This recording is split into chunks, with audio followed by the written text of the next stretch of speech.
Okay guys, the next question from section 2.2, somebody had a question about number 23.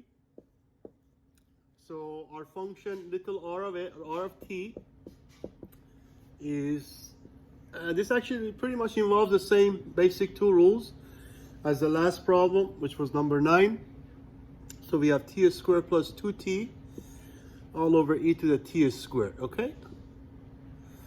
So again, we start with the quotient rule, obviously, because we do have a quotient, which says again, the bottom function, e to the t squared, times the derivative of top. Now, derivative of t squared, of course, becomes 2t, and derivative of 2t becomes 2. And then minus the top, which is t squared plus 2t, and then times the derivative bottom. So again, as you remember, a minute ago, we talked about the rule in this section that you learned. Derivative of e to any function is e to the same function, and then times the derivative of the function that e is being raised to. Of course, our function is t squared, and obviously is derivative is 2t. And then again, all over the bottom is square. Now let me just pause here for a minute. So there again is just simple application of quotient rule, which we learned, I believe, was section 1.5.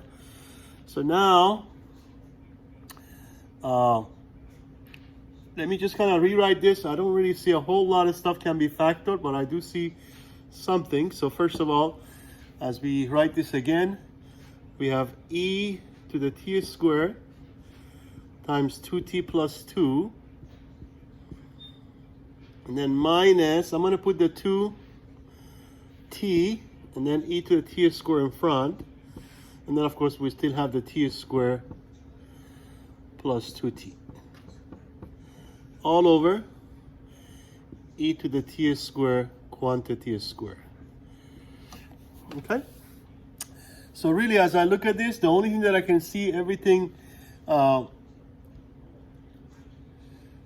actually, if you look very carefully here, you can factor a t from there, which I think if you pull a t out of there, that'll give you, of course, inside there will be 2t plus 2. So we may be able to actually factor more than just e to the, obviously e to the t squared is common, so we can factor that, but we may be able to do a little bit more. So let me go ahead and go back up here.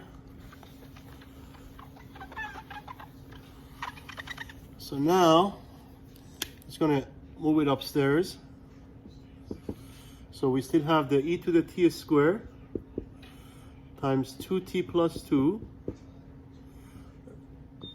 minus, so I'm going to go ahead and factor a t from here.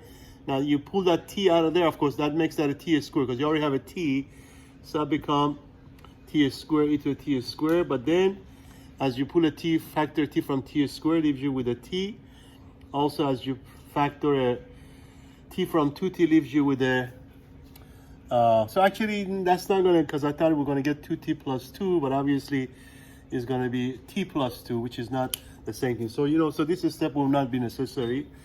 So now what we can do, of course, we can factor what is common, which is e to the t squared. So I'm going to go ahead and factor that out, because I thought it was more than that we can factor, but we can't.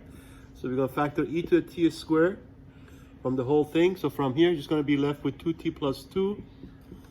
And then as you factor e to the t squared from the second term, that just leaves you with minus 2t times t squared plus 2t. And then, of course, all over e to the t squared squared. So all I did there from here to here, I just factored the e to the t squared because they both have it in common. So now, once you do that, you can see already you have two factors of e to the t squared because that's squared.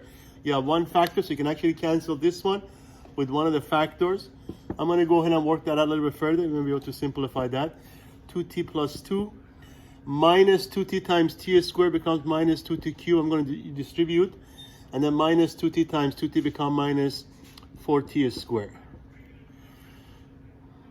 And actually, over the just one factor of e to the t squared. And that's actually pretty much it. There is nothing else we can combine. There are no more like terms. So this should be pretty much the simplified form for your derivative of our function r of t, okay?